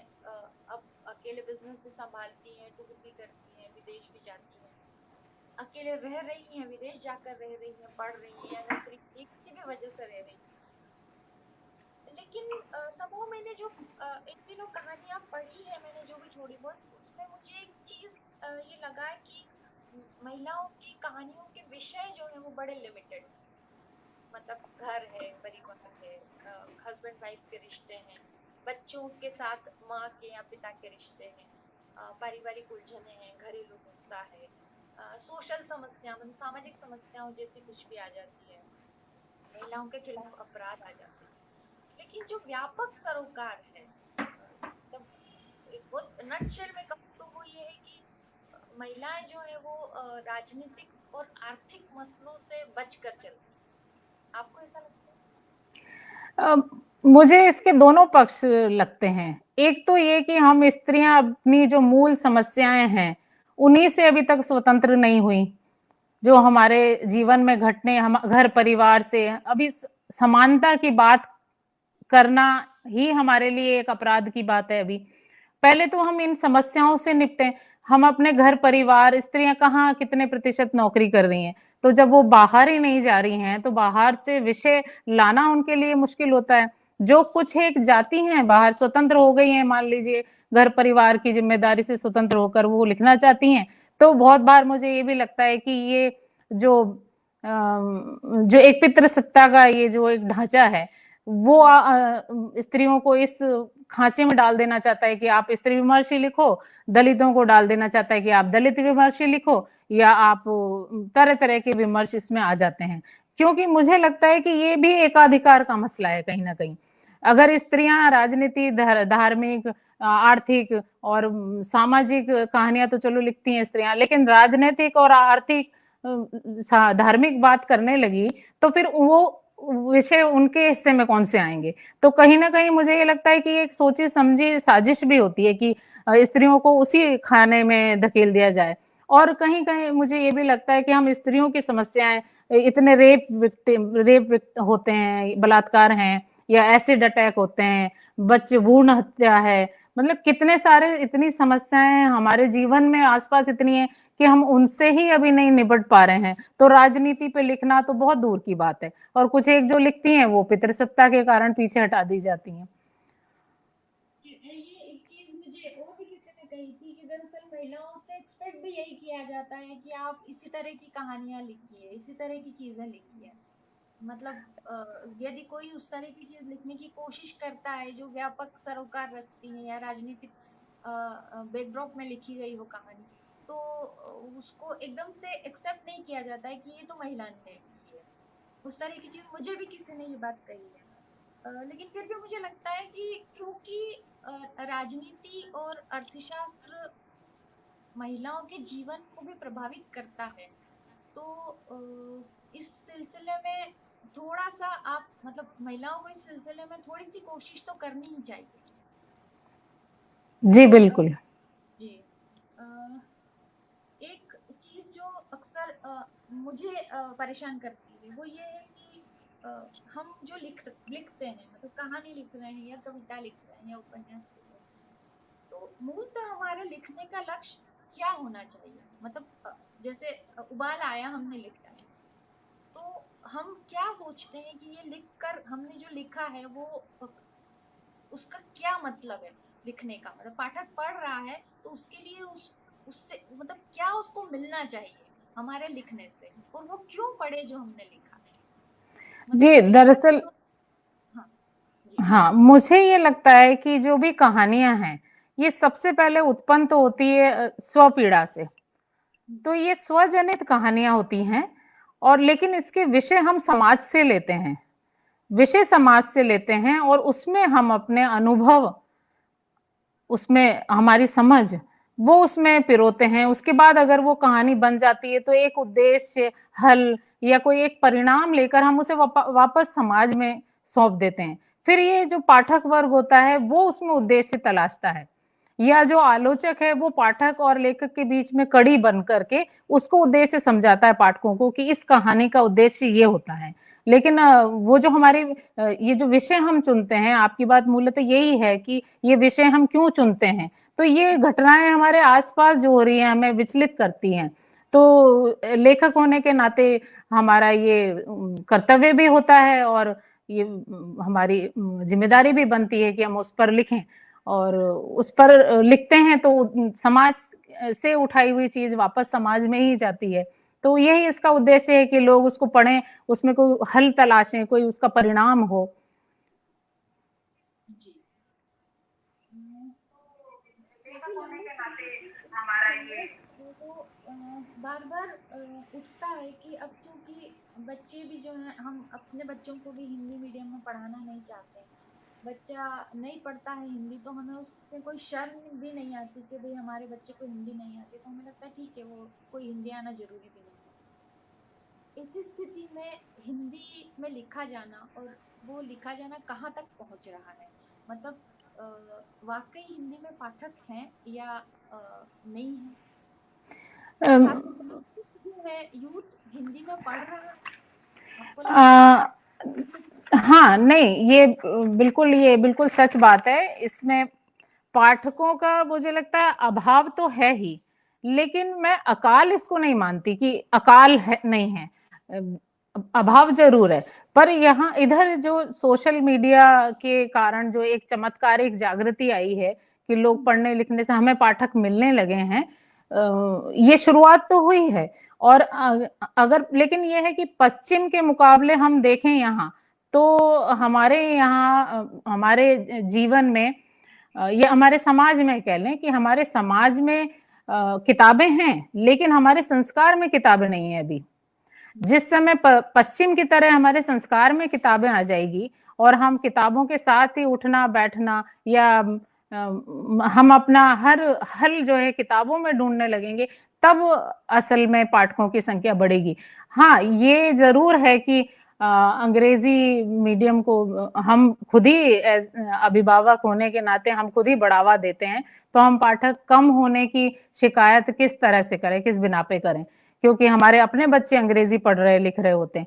फिर भी आप देखिए कि सोशल मीडिया पे आप देखिए आपको गंभीर पाठक मिलते हैं यहाँ पर, और ये एक जागृति तो आई है। कहाँ, बेशक कम है अभी हिंदी के पाठक, पर अभाव है, अकाल नहीं है। ये आपने बड़ी अच्छी बात कही, क्योंकि जब मैंने लिखना शुरू किया था तो मुझे कई लोगों ने ये कहा कि अरे सोशल मीडिया पर तो गंभीर लोग नहीं होते हैं और गंभीर चीजें पढ़ी नहीं जाती हैं, और साहित्यकार तो सोशल मीडिया से दूर रहते हैं। मतलब इस तरह की चीजें मैंने उस वक्त काफी सुनी, और कई लोगों ने मुझे इस तरह से डिस्करेज भी किया कि आप सोशल मीडिया से क्या मिलने वाला है। लेकिन आपने कहा कि सोशल मीडिया से आपको पाठक मिलते हैं, तो ये सोशल मीडिया का एक पॉजिटिव मतलब वो है जी जी, बिल्कुल, हाँ बिल्कुल है। आप ये देखिए कि मुझे ऐसा लगता है कि पाठक या तो वे पाठक हैं जो शुद्ध पाठक हैं, उन्हें फिर सोशल मीडिया की जरूरत नहीं है, वे आपको ढूंढ के कहीं ना कहीं से पढ़ ही लेंगे। एक वे पाठक हैं जो रिसर्च करते हैं आपकी किताबों पर, वो फिर आपको ढूंढ कर पढ़ते हैं। और एक वे पाठक हैं जो सोशल मीडिया पे लेखक को देखते हैं और उसके बाद उन्हें पता चलता है कि अच्छा, ये जो हमारी फ्रेंड लिस्ट में है या इस जिसे हम अनौपचारिक रूप से जान रहे हैं, ये तो कुछ किताबें भी लिखता है या लिखती है, तो वे आपको ढूंढ कर लिखते हैं, पढ़ते हैं। तो ये एक जागृति इधर आई है सोशल मीडिया का, इतना तो आभार हमें मानना ही चाहिए कि हमें गंभीर पाठक भी दिए हैं सोशल मीडिया ने। ये बड़ा पॉजिटिव नोट है ये। एक चीज कुछ समय पहले आपने भी देखा होगा कि एक पत्रिका ने एक लाइव प्रोग्राम डिस्कशन जैसा शुरू किया था। मतलब वो बड़ा विवादास्पद उसका विषय था साहित्य में गैंगवार, जी जी। कोई विषय था। तो हालांकि गुट हर हर फील्ड में होते हैं, आप कहीं भी काम करें, वो गुट जो है वो जीवन का हिस्सा है, और आगे चलेंगे तो राजनीति का हिस्सा है, वो राजनीति जीवन का हिस्सा है। गुट तो सब जगह होते हैं, साहित्य में भी गुट है, लेकिन इन कुछ सालों में एक चीज जो मुझे नजर आने लगी है वो ये है कि वैचारिक गुट है, क्षेत्रीय गुट भी, मतलब रीजनलिज्म जैसी चीज भी इसमें दिखाई देती है। आपको कभी महसूस हुआ? ये जो आपने बताया है, एक पत्रिका ने ये साहित्य में गैंगवार नाम से एक लाइव यहाँ पर किया था, वो मैंने भी बदकिस्मती से देखा था, या खुशकिस्मती से, जो भी कीजिए, देखिए देखा था, तो मेरी भी तीसरी आंख खुली थी कि हाँ, हाँ, मैं ये मानती हूँ कि गुटबाजी समूह गैंगवार होते हैं, और निजी तौर पर भी ये कहीं ना कहीं हमने मैंने भी अनुभव किया है, ये होते हैं। हाँ, आप जब शुरू शुरू में लिखना शुरू करते हैं तो ये एक तरह का समूह होता है जो आपको खत्म कर देना चाहता है। यहाँ प्रतिस्पर्धा की बात मुझे लगती है, और ये समूह आपको खत्म कर देना चाहता है, लेकिन किसी तरह से आप टिके रहते हैं, तो ये इनके इन प्रकार किसी भी तरह से ये हमले आप पर होते रहते हैं। अब चूंकि ये सोशल मीडिया का जमाना है, तो यहाँ आमने सामने दो दो हाथ हो जाते हैं, और जो लेखक है वो कलम की जगह लठैत बन जाता है, कलम वाला लठैत हो जाता है। तो ये होता है, और मतलब अगर इन्वर्टेड कॉमाज में उसी जो लाइव की हम बात करें, तो ये मैं ये मानती हूँ कि मैं निजी तौर पर किसी भी गैंगवार या किसी गुट समूह का हिस्सा नहीं हूँ, लेकिन मैं इससे इनकार नहीं करती कि गैंगवार और गुट समूह एग्जिस्ट नहीं करते हैं, ये बेशक करते हैं। वो जो मैंने एक देखा था कार्यक्रम साहित्य में गैंगवार, उसमें तो कुछ विशेषज्ञ उन्होंने ऐसे बिठाए थे जिन्होंने खुद कबूला था कि वे भी इसका हिस्सा रह चुके हैं। तो ये देखी कही सुनी बात को माने तो फिर ये गैंगवार एग्जिस्ट करते हैं, हम ये मानेंगे करते हैं। मतलब ये सत्यापित हो जाता है उससे कि जब लोग खुद मान रहे हैं। हाँ, अब मैं नहीं हूं तो मैं ये नहीं मानती कि कोई गैंगवार की मैं मेंबर हूं, लेकिन गैंगवार तो होते हैं और समूह भी हैं।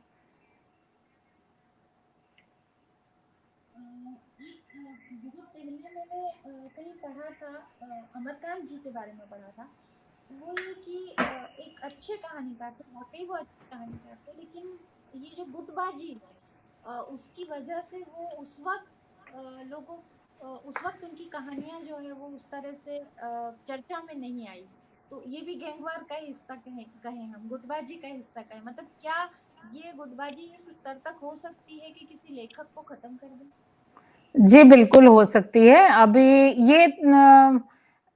ये हो सकता है कि पहले हमारी निगाहों में वो नहीं आता था, क्योंकि उस समय सोशल मीडिया जैसा कोई प्लेटफॉर्म नहीं था, सिर्फ पत्रिकाएं थी, और पत्रिकाओं में या तो लेखक साहित्यिक आयोजनों में मिलते थे, या पत्रिकाओं के जरिए पत्र व्यवहार से एक दूसरे पर जो भी प्रहार चलते होंगे।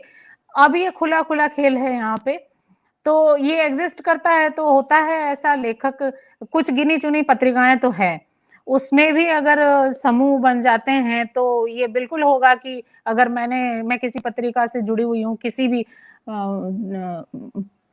तौर पर, तो अगर मुझे अमिता नीरव की कहानी नहीं छापनी है तो मैं उसको नहीं छपने दूंगी। एक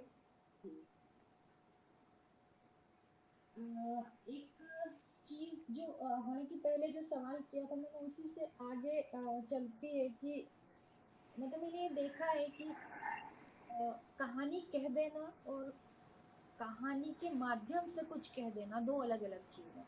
ये मतलब मुझे जी महसूस, मतलब यदि मैं कोई कहानी कहने की जिसको कहना चाहिए हुनर जानती हूँ, तो मैं कहानियां लिख सकती हूँ, लेकिन कहानी कहने के हुनर के साथ यदि मैंने उसमें कोई बात कही है, मतलब वो जैसे कहा जाता है ना कि एक वक्त में गोविंदा की फिल्में थी तो बड़ी अच्छी फिल्में थी, आप देखिए उनको, आपका पूरा मनोरंजन होता है। या इन दिनों साउथ की फिल्में आती है, तो आप साउथ की फिल्में देखिए, आप बड़ा मनोरंजन होता है उसमें, और फिर उसके बाद में आप जब फिल्म खत्म होती है तो आपको लगता है कि आपको कुछ नहीं मिला। तो क्या महिला लेखन में उस तरह की चीज दिखाई देती है? मतलब अम, ऐसा नहीं है कि पुरुष भी उस तरह से नहीं लिख रहे हैं, पुरुष भी कई इस तरह से लिख रहे हैं कि कहानी कहने की विधा, मतलब उनको हुनर है, उन्होंने कहानी कही है, लेकिन कहानी के माध्यम से कोई बहुत गंभीर बात या कोई विचार या कोई आयाम कुछ दे पाए हैं। लेकिन मतलब मेरा कंसर्न महिलाओं के लिए है कि महिलाएं इस तरह की चीजें कर पा रही। अधिकतर कर पा रही हैं मुझे लग रहा है, क्योंकि ये समस्याएं उनसे बहुत निजी तौर पर जुड़ी हुई हैं। जो भी स्त्री विमर्श के लिए अगर वो लिखती हैं, मान लीजिए उन्हें एक खांचे में डाल दिया गया है। अब ये है कि जो लेखक हैं, अगर वे पढ़ रहे या सुन रहे हैं किसी कहानी को, तो वे लोग इसको चिन्हित कर लेते हैं कि इसमें इसने क्या कलात्मकता दिखाई, या क्या उद्देश्य था, या क्या शिल्प था। लेकिन एक जो आम पाठक है वो नहीं समझ पाएगा इसको, उसको तो फिर वो आलोचक समझाएगा। ये हुआ था कि, अभी मैं नाम नहीं लेना चाहूंगी, लेकिन कुछ दिन पहले एक लाइव में मैंने पार्टिसिपेट किया था और किसी की किताब का विमोचन था। उसमें जो समीक्षक भी आलोचक भी आए थे, जो मैं उसमें आप संचालिका की तरह से काम कर रही थी और कहानी पर भी मुझे बात करनी थी। लेकिन वो आलोचक मुझे कहानियों में, जब मैंने कहानियां पढ़ी तो मैं ये सोचती रही हर कहानी के बाद कि ये कहानी लिखी क्यों गई है। क्योंकि मैं लेखक हूं, मैं समझ पाई कि इस कहानी में कुछ कलात्मकता नहीं दिखाई है। उन्होंने जैसी कहीं कोई घटना देखी उसको उतार दिया। पर मैं ये, अगर आम पाठक होता शायद नहीं समझ पाता। इस बात को वो आलोचक महोदय ने खुला खुला कह दिया कि मैं हर कहानी के बाद ये सोचता रहा। बल्कि उन्होंने एक कहानी का नाम भी लिया उनका, कि इस कहानी में था क्या, मुझे ये समझाइए। तो ये फर्क पड़ता है कि एक आलोचक की दृष्टि से, एक लेखक की दृष्टि से, और एक पाठक, शुद्ध पाठक और एक आम पाठक की दृष्टि से कहानी में वो फिर उसमें वो चिन्हित कर लेते हैं। लेकिन मुझे लगता है आम तो अमूमन अधिकतर मैं कहूंगी स्त्रियां जो है जिस विषय को लेकर चलती हैं, उसमें वो रचनात्मकता, कलात्मकता और ये जो कहानी के सारे तत्व हैं होते हैं। हाँ, कहीं कहीं तो हम छोड़ सकते हैं, एक्सेप्शनल तो है। मतलब एक सवाल इस तरह से आया कि क्या लेखक जो वो सोचता है और वो व्यक्त करता है, मतलब ऐसा होता है ना कि कोई चीज कोई विचार, जैसे मेरे साथ होता है कि कोई विचार है वो आपको इतनी जोर से मतलब धक्का लगाता है कि आपको लगता है कि अब आपको उसको बिना लिखे छोड़ नहीं सकते आप। जी। तो ये तो एक लेखक की अर्ज हुई, उसने उसको ऐसा लगा। क्या लिखते हुए ये बात भी ध्यान रखी जानी चाहिए कि पाठक को इस सब से क्या मिलना है, या लेखक सिर्फ अपनी बात बिल्कुल, हाँ, लिखने का, जी, लिखने का कोई उद्देश्य तो होना चाहिए। अगर आप कहानी लिख रहे हैं या आप कविता भी लिख रहे हैं, तो आपके पास कोई विषय तो होगा, कोई उसका उद्देश्य तो होगा, तभी तो वो लेखन हुआ। वरना तो वो रिपोर्टिंग हो जाएगी। तो एक लेखक होने के नाते ये जिम्मेदारी बनती है कि आप जो भी लिख रहे हैं, या तो उपन्यास है, कविता है, कहानी है, उसका उद्देश्य आपको पता होना चाहिए कि या ये जो हम कहते हैं कि एक जो ड्राफ्टिंग हम करते हैं, उस ड्राफ्टिंग में ये उद्देश्य होना चाहिए, तभी वो पाठकों के सामने जा पाएगा। अच्छा, आपकी मैं कहानियां पढ़ रही थी, खासतौर पर दो कहानियां जिस पर मैं आपसे पूछना चाह रही थी। एक तो नमकसार है, मतलब मुझे वो कहानी बड़ी अच्छी लगी, बहुत अच्छी लगी मुझे वो कहानी। और वो कहानी पढ़ते हुए मुझे ये लगा कि जो आपने जो नमक बनाने वाले लोगों की जो पीड़ा है, आपने उसको बिल्कुल बड़े इंटेंसिटी से उसको अपनी कहानी में वो लेकर आई। तो ये आपका बहुत करीब से देखा हुआ था, या आपने कहीं पढ़ा और फिर उसके बाद में कल्पना की और फिर लिखा? हाँ, ये वो मुझे लगता है कि वो जो हमारा मुहावरा है कि जाके पैर न फटे बिवाई, वो क्या जाने पीर पराई। तो मुझे हर कहानी या जब भी कोई विषय मिलता है, तो उसमें ये बात जरूर मैं ध्यान रखती हूँ कि उसमें कोई मेरा पर्सनल टच होना चाहिए। जब तक हम उस विषय को देख सुन नहीं लेंगे, या उसको परकाया प्रवेश करके भुगत नहीं लेंगे, ये जरूरी नहीं है कि नमक के मजदूरों में मैं जाके काम करूं तभी उनकी पीड़ा को समझ पाऊं। एक लेखक तो परकाया प्रवेश करता है, वरना वो लेखक ही क्या। हाँ, लेकिन मेरा ये सौभाग्य रहा कि सरकारी नौकरी में होने के कारण मुझे कच्छ में कुछ समय प्रवास हुआ हमारा, और मैंने बहुत करीब से उन मजदूरों को देखा, कई कई बार देखा उनको मैंने कि, और फिर एक पीड़ा सी हुई। और वहां जब मैं रही तो मैंने वहां लोकल से, वहां के स्थानीय लोगों से जाना कि ये नमक जो बनाते हैं, तब मुझे पता चला कि वो जो नमक में काम करने वाले मजदूर हैं, कई तो आज भी बंधुआ हैं वहां पे, और जो वो काम करते हैं वहां, उसमें वो नमक उनके हाथों और पैरों में की हड्डियों में इस तरह से जज्ब हो जाता है कि जब उनकी मृत्यु होती है तो जलाते हैं जैसे हिंदू रीति रिवाज में, तो उनके पूरा शरीर तो जल जाता है लेकिन हाथ और पैर की हड्डियां नहीं जलती हैं। तो उनको वो तीसरे के दिन निकाल के लाते हैं और उसी नमक में वो दबा देते हैं उसको गलने के लिए, क्योंकि वो गलता नहीं है लेकिन वहीं उसको दबा देते हैं। और वहीं मुझे फिर वहाँ एनजीओ वगैरह चलते हैं उनकी, स्त्रियों के लिए परिवार नियोजन है, या एड्स से उनके बचाव के लिए, या कई तरह के उनको ये हस्त कला का के सिखाया जाता है। तो ये एनजीओ वगैरह मैंने देखे। और वहाँ ये जो एक गांव है, ढोरडो नाम है उसका, जहाँ पर ये रणोत्सव मनाया जाता है। एक अमिताभ जी का एक विज्ञापन भी आता है कि कुछ तो क्या था, कुछ दिन तो गुजारो गुजरात में, तो वो वहीं का है रणोत्सव का। तो वहां पर ये रणोत्सव भी देखने का मुझे मौका मिला। और वो जो गांव है पाकिस्तान से कुछ ही सटता हुआ गांव है, मतलब आखिरी गांव है वो। तो वहां से मैंने फिर ये एक कल्पना भी उठाई कि अगर कोई वहां से आकर, तो एक मियां हुसैन वहां जो जीप ड्राइवर मैंने बताया, रति इंस्पेक्टर होती है उसका ड्राइवर, तो वो किसी समय में उसके पुरखे पाकिस्तान से यहाँ आ जाते हैं, लेकिन वो अपने आप को हिंदुस्तान मानता है।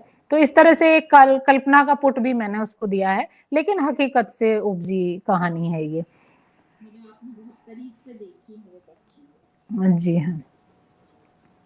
एक चीज जो कुछ दिन पहले मुझसे एक पाठक है, उसने मुझसे एक सवाल पूछा था।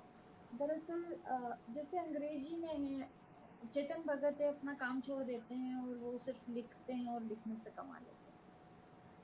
हिंदी में पत्रिकाएं तक पाठक को मतलब रेमुनरेशन नहीं देती, तो क्या हिंदी में लिखकर कोई आजीविका चला सकता है? देखिए, अगर मैं निजी तौर पर ये बात कहूं तो मैं कहूंगी कि नहीं चला सकता।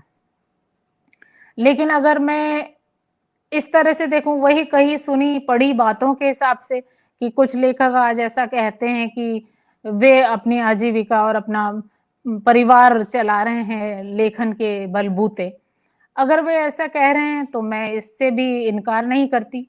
पर मेरा प्रश्न फिर यहाँ ये उठता है कि कितने प्रतिशत हैं ऐसे लोग, ऐसे लेखक कितने प्रतिशत हैं?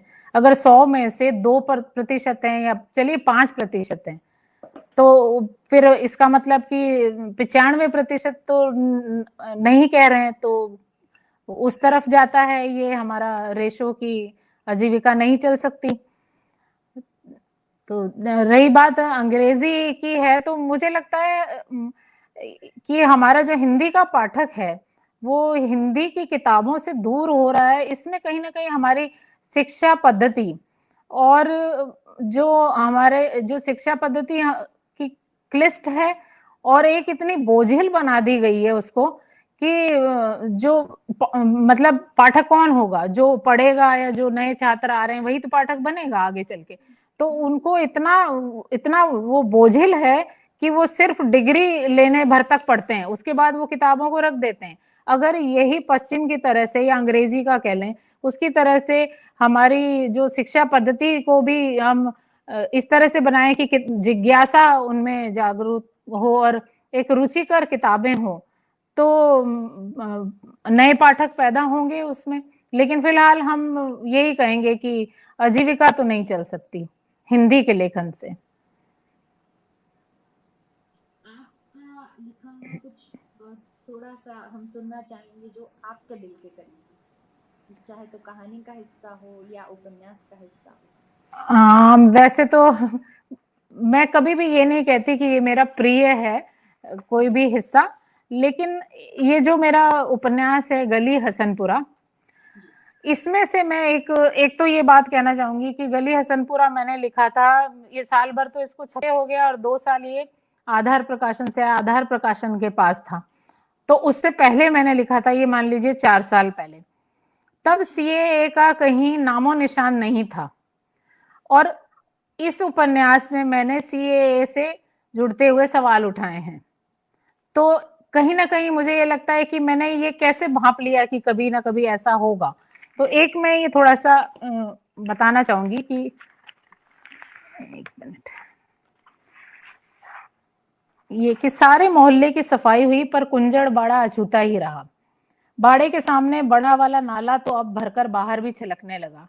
लोगों ने उस पार निकलने के लिए नाले के बीच बीच में मोटे मोटे पत्थर पटक दिए, जो अब की बरसात के मौसम में देखना घर के भीतर तक कादा आ जाएगा। कादा मतलब कीचड़ को, ये लोकल थोड़ा सा मैंने पुट लिया है इसमें। बापू की चिंता जायज है, पर किससे गुहार लगाए। कुंजड़ बाड़ा न सरकारी दस्तावेजों में है न नक्शे में, कौन सुध लेवेगा। इस बार सूरज तार्किक होने लगा था। शुक्र है कि वह बोला तो सही, वरना घर में होने वाले किसी बातचीत या कहासुनी से उसका दूर दूर तक वास्ता नहीं था। वह तो घर में सिर्फ 2 बार खाने और आधी रात को सोने आता था। बात तो तेरी सही है बेटा, बंटवारे के टाइम दादी और उसके साथ के लोग जब यहाँ आए थे, तब यहाँ खाली मैदान पड़ा था। गिद्ध उड़ते थे, लोग अपने मरे ढोरों को पटक के जाते थे। अब देखो वही लोग हमें यहाँ से बेदखल करके बड़ी बड़ी बिल्डिंगें खड़ी करना चाहते हैं। यहाँ के सारे लोग जानते हैं कि बड़े व्यापारी इस कुंजड़ बाड़े को मखमल पर टाट के पैबंद समझते हैं। वे चाहते हैं कि हम अपनी परेशानियों से भाग कर कहीं और चले जाएं। वे लोग इस जगह को बेचकर भारी मुनाफा कमाएंगे। अब मैं इसमें थोड़ा सा आगे आ जाती हूँ कि बापू तू जो कहता था वो सच है, पर कौन है जो हमारी सुनेगा। शहर में चारों तरफ जिधर नजर पड़ती है उधर बस पोस्टर ही पोस्टर अटे पड़े हैं। बाड़े में हर दिन की तरह उस रोज भी भाषणों और माइकों का शोर सुनाई दे रहा था। समझ किसी को कुछ आता हो या नहीं, पर भीड़ अच्छी खासी जुट जाती है यहाँ। लोग भी आम आदमी ही ठहरे, वे भी लालच से अछूते न थे। यूं चाहे वे किसी काम के हों या न हो, किंतु वोटों के हिसाब से वे सब एक अच्छी खासी जनसंख्या का हिस्सा थे। मीर की जैसे ही घर पहुंची तो सबसे पहले सतुनी ने उसे चाय के प्याले के साथ एक फॉर्म पकड़ाया। अब ये देखिए सीएए से मिलते जुलता फॉर्म है। ये क्या है? आधार कार्ड का फार्म। वे लोग कहते थे कि मरने के वास्ते भी अब आधार कार्ड चाहिए। मरने? मीर की कुछ समझ पाती इससे पहले बापू गरजा था। इसका मतलब कि कल को जो मैं चल बसूं तो वे लोग मशान घाट में मुझे जलाने भी न देवेंगे। बापू की जिव्या में एक हरकत शुरू हो गई थी। अरे ये क्या बात हुई कि मरे आदमी पर भी पाबंदी लगाएंगे ये लोग। अगर जो तुम लोग जबरन जला भी आओगे तो मेरा नाम ही मशान घाट के रजिस्टर में दाखिल नहीं करेंगे, और जब नाम ही सरकार को फॉरवर्ड नहीं होगा तो सरकारी कार्यालय से मृत्यु प्रमाण पत्र नहीं कटेगा। बताओ, अब मरे खिरे के लिए भी कागज पत्री करनी पड़ेगी। तुम्हारी कौन सी पेंशन बंदी है बापू जो तुमको सरकारी कागज पत्री की दरकार। सो तो ठीक है, बस मरे खिरे को जलाओगे कैसे? बापू गरजा। अच्छा भाई, गजब जबरदस्ती है ये तो। कुंजड़ बाड़े में उस रोज कुछ नापजोग चल रही थी। कच्चे पक्के सभी घरों की गिनती की जा रही थी। परिवार के सदस्यों के नाम पते भी नोट किए जा रहे थे। कुछ लोग कह रहे थे कि ये सरकारी गणना है, कुछ कह रहे थे कोई अमीर सेठ उस बाड़े की जमीन को खरीद रहा है। जितने मुंह उतनी बातें हवाओं में तैर रही थी। अफवाहें गर्म थी कि बाड़े के लोगों को बेदखल कर दिया जाएगा। कुंजड़ बाड़े के स्थान पर अब एक बड़ा मॉल बनाया जाएगा। बाड़े में हलचल मची हुई थी। हर कोई पक्की खबर की तलाश में था। चौराहे पर भीड़ जुटी थी। औरतें बदहवास थी तो मर्दों में रोष व्याप्त था। बाड़े को बसे हुए लगभग उतना ही समय हुआ है जितना देश को आजाद हुए। कच्ची बस्ती होने के कारण किसी के पास जमीन के पट्टे नहीं थे, किंतु वहां रहते रहते सभी उस जगह पर अपना हक समझते थे। सभी अपने अपने कागज पत्री बटोरने में लगे थे। सबूतों के तौर पर एक दूसरे को अपने राशन कार्ड और आधार कार्ड, वोटर कार्ड दिखा रहे थे। किंतु जमीन के पक्के पट्टे या किसी प्रकार के सरकारी कागज उनमें से किसी के पास नहीं थे। मीरकी ने बापू से पूछा, बापू तेरे पास क्या सबूत है कि ये जमीन तेरी है?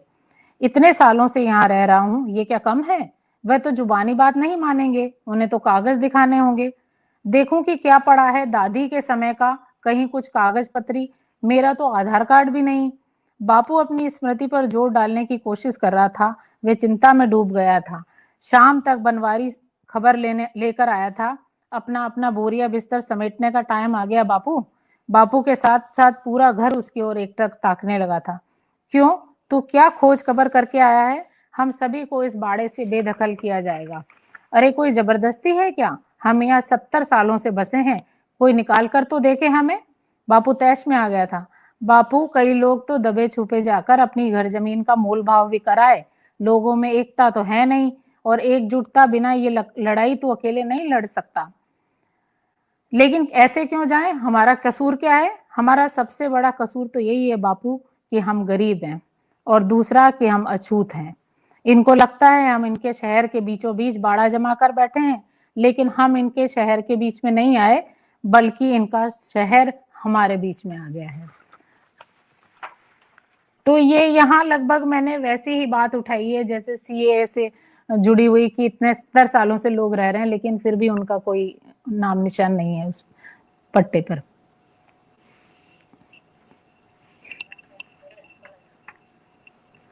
फिर से हम इस विषय को लेकर फिर से हम आपसे बात करेंगे। आपका जी प्रोग्राम में आने का बहुत शुक्रिया। जी, धन्यवाद। दोस्तों, ये जो कि पहले भी कह चुकी हूँ मैं कि ये प्रोग्राम जो है वो हर शुक्रवार शाम 6 बजे से हम अब हर हफ्ते लाइव किया करेंगे। अगले हफ्ते मिलते हैं किसी नए गेस्ट के साथ। रजनी जी, आपका शुक्रिया। जी नमस्ते।